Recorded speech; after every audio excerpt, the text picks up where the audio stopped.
Yang pertama-tama kami menyampaikan apresiasi dan terima kasih kepada teman media. Teman media begitu setia dalam mengawali perkara-perkara pidana, perdata, isu-isu hukum. Karena adanya media akan terjadi check and balancing, bahwa para penegak hukum tidak akan melakukan tindakan serta-merta karena diawasi oleh mata-mata yang hebat, itu yang bernama media. Apresiasi buat media.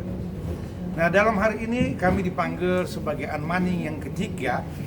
Dalam posisi unmanning 1, 2 tidak pernah sampai kepada kami, baik turut tergugat saya atas nama Nia Daniati, klien Ibu Nia Daniati, maupun para tergugat. Sama sekali tidak ada pemanggilan unmanning 1, 2. Lalu hal yang lain yang perlu diketahui oleh teman-teman, dalam perkara perdata, putusan itu tidak dihadiri oleh para pihak klien kami karena panggilan tidak pernah diterima oleh klien kami.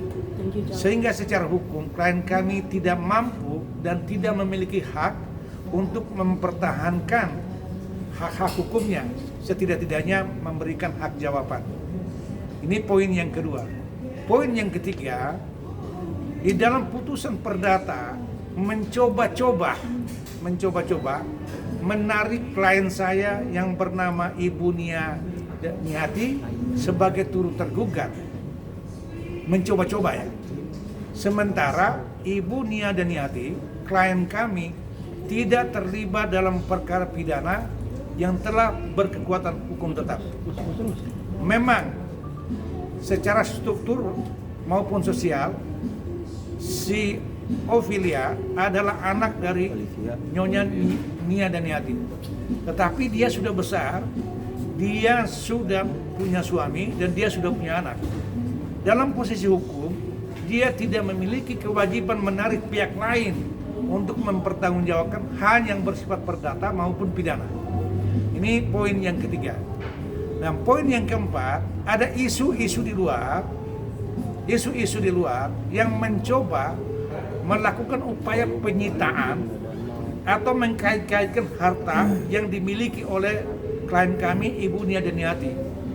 Dan kami sampaikan secara tegas, dalam gugatan perdata itu dinyatakan obscure libel atau salah alamat yang melibatkan klien kami sebagai turut tergugat, apalagi menyita aset. Jangan bermimpi, jangan berharap bahwa klien kami yang bernama Ibu Nia Daniati kehilangan harta bendanya atas perbuatan hukum yang dilakukan oleh pihak lain. Bang, tapi menurut Bang Odi tadi bilang kenapa Nia Daniati dilibatkan, karena memang ada di isi putusan bahwa Nia Daniati terlibat di dalam perkara ini gitu. Ya, kita berbicara, saya mengkritis tentang putusan. Yang saya berbicara dalam poin 1, poin 2, dan poin 3 adalah putusan. Ini yang menjadi pertanyaan kami, adalah keunikan dalam perkara yang melibatkan orang lain tidak masuk dalam perkara pidana. Ini yang dianggap bahwa bisa diduga adalah peradilan yang sangat sesat. Nah, itu poin yang keempat. Di dalam putusan pidana terhadap Olivia dinyatakan kerugian 600 juta, tapi digugat 8,1. Ini kan menjadi tidak adil. Terbukti 600 juta, tetapi dalam gugatan perdata menjadi 8,1. Nah, ini kebetulan ada kuasa hukum dari Olivia akan menyampaikan kepada teman-teman media upaya apa yang dilakukan oleh kuasa hukumnya sebagai mempertahankan hak hukum saudari Olivia. Begitu. Tadi itu disampaikan katanya pertama Ibu Nia Daniati terlibat dan mengetahui, itu pertama. Dan kedua, ketika saya tanya aliran dana itu apakah ke Oli semua langsung, itu sebanyak itu, iya katanya. Ya, yang kalau kita berbicara katanya itu versi, itu opini yang tidak bisa dipertanggungjawabkan secara hukum. Tapi faktanya di dalam persidangan, walaupun klien kami Ibu Nia Daniati ditarik sebagai turut tergugat, tidak menjelaskan apapun tentang perbuatan melawan hukum yang harus dituntut baik secara perdata maupun pidana. Itu kata kuncinya di situ. Ditarik tapi tidak menjelaskan secara rinci perbuatan apa yang sehingga kewajiban 8,1 menjadi tanggung renten. Nah, ini sama sekali opini yang disampaikan pada dalam ruang publik itu sangat menjatuhkan citra klien kami, seolah-olah klien kami Ibu Nia Daniati ini terlibat dalam perkara ini. Namun secara faktanya memang tidak ada. Secara faktanya tidak ada. Baik itu secara bersama-sama melakukan secara sendiri. Kata terlibat tadi, kalau terlibat itu kita lihat ukurannya apa sih? Artinya harus masuk tindakan secara jelas di dalam satu tindakan perdata atau pidana. Berarti Dunia sendiri tahu nggak sih Bang kegiatan Oli dan suaminya Bang dalam mengadakan atau merekrut calon CPNS ini Bang?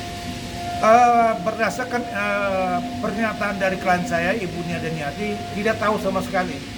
Karena kegiatan itu diadakan dalam kantor yang berbeda, yang jauh dari tempat tinggalnya dari Ibu Nia Daniati.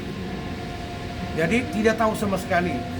Yang tahu setelah ada persoalan, dan ini akan ditanyakan kepada kuasa hukumnya dari Olivia. Mungkin lebih komprehensif penjelasannya. Tapi benar Bang, kalau pernyataan dari pihak sana tidak ada pertemuan dari Mbak Dia sama Oi untuk segera Oi menyelesaikan semua permasalahan ini. Seorang ibu pasti memberikan himbauan kepada anaknya. Itu kan dalam konteks moral, bahwa apa yang Anda perbuat dan Anda harus bertanggung jawab. Mulailah bekerja, dan kalau bisa apa yang Anda miliki, Anda punya hasil dari gaji dan bisa membayar cicil kepada pihak-pihak itu berdasarkan putusan. Tetapi perlu dicatat sekarang ini, kita mau menggunakan putusan pidana atau menggunakan putusan perdata. Karena di dalam putusan pidana 600 juta, tapi dalam putusan perdata 8,1. Sementara kita tahu dalam kasus ini bukan pelaku tunggal yang dilakukan saudara Olivia. Banyak sekali yang terlibat. Walaupun yang lain bebas. Bahkan berdasarkan salah satu putusan, pelapor itu juga ditarik, dianggap terlibat dalam persoalan ini. Nah, ini kami akan melakukan kajian secara komprehensif. Jika memang dalam putusan menyatakan bahwa ada Mrs. X terlibat dalam perkara ini, artinya yang bersangkutan harus dibawa dalam ruang persidangan untuk diuji kembali keterlibatan sejauh mana dalam tindakan pidana. Bang, upaya yang dilakukan untuk tanggal 1 April nanti seperti apa? Ya, tanggal 1 April adalah undang kembali tentang unmanning, dan poin yang akan disampaikan pada Olivia berapa yang bisa dia sisihkan setelah mendapatkan gaji, priority terhadap kebutuhan pokoknya, kelebihannya membayar utang. Itu prinsip membayar utang.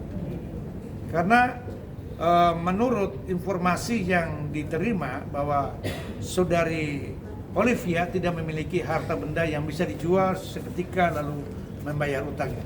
Dan lebih lanjut bisa ditanyakan kepada kuasa hukumnya. Tameng Abang untuk melindungi aset-aset Dunia agar tidak. Ya, saya dan tim menjadi kewajiban yang sangat demi atas nama keadilan, kami coba mempertahankan hak-hak hukum klien kami yang bernama Ibu Nia Daniati, karena kami menganggap tidak adil ketika yang bersangkutan tidak terlibat dalam kasus pidana lalu ditarik dalam kasus perdata sebagai turut tergugat. Walaupun dalam perkara perdata turut tergugat itu hanya bersifat tunduk terhadap putusannya. Maka kami sampaikan di dalam teman-teman media, jangan pihak lain bermimpi bahwa ingin mengembalikan kewajiban saudara Olivia dengan cara mengambil, menyita, menggugat aset pihak lain yang bernama klien saya, Ibu Nia Daniati. Bang, berarti Ibu Nia nggak akan membantu untuk membayarkan kewajiban dari Olivia sendiri ya Bang? Tidak ada kewajibannya, karena pertanggungjawaban perdata maupun pidana itu adalah dibebankan kepada personal. Dibebankan kepada personal. Kalaupun bantu itu sifatnya moral, bukan kewajiban. Kata wajib itu harus. Kalau tidak harus berarti tidak wajib. Itu moral. Ya, jadi kembali kepada saudari Olivia yang tadi di dalam ruang persidangan nanti akan disampaikan oleh lawyernya, ada itikat baik untuk mengembalikan. Tetapi yang menjadi pertanyaan, kenapa dibebankan menjadi 8,1 miliar? Itu pertanyaan yang disampaikan oleh kuasa hukum dari Olivia. Abang, ini bisa dibilang pencemaran nama baik juga nggak sih? Karena kan seolah-olah masyarakat jadi menilainya ini Nia Daniati terlibat nih bang. Ya, kalau kalau yang mau dibalik. ya menjadi hak publik lah ketika ada informasi yang disampaikan oleh pihak lain lalu dikonsumsi dianggap sebuah kebenaran, itu menjadi hak publik. Tetapi apa yang saya jelaskan pada hari ini bahwa secara hukum saudari klien kami Nia Daniati ditarik dalam persoalan ini adalah tidak adil. Secara hukum itu tidak dibenarkan, apalagi tanggung renten itu tidak dibenarkan oleh hukum. Dan perbuatan-perbuatan itu ya bisa ditarik dalam perbuatan tidak menyenangkan apabila klien saya mencoba melakukan haknya dengan melakukan secara pidana. Kondisi Bu Nia sendiri gimana, Ya. Pak? Kondisi Bu Nia sendiri seperti apa? Oh Pak? sehat, beliau sehat, memang sangat sehat. Pikiran lagi kah? Ini kan masalah cukup lama ya, Pak? Iya, Masalahnya ini masih cukup cukup lama Terus dan kembali- beliau sangat menghimbau bahwa persoalan ini lebih cepat lebih baik, apalagi ini bulan puasa. Lalu beliau konsentrasi pada ibadah puasanya. Lalu saya tegaskan sekali lagi bahwa perkara yang dilakukan oleh saudari Olivia sama sekali tidak ada keterlibatan baik secara langsung dan tidak langsung oleh klien saya bernama Nyonya Nia Daniati.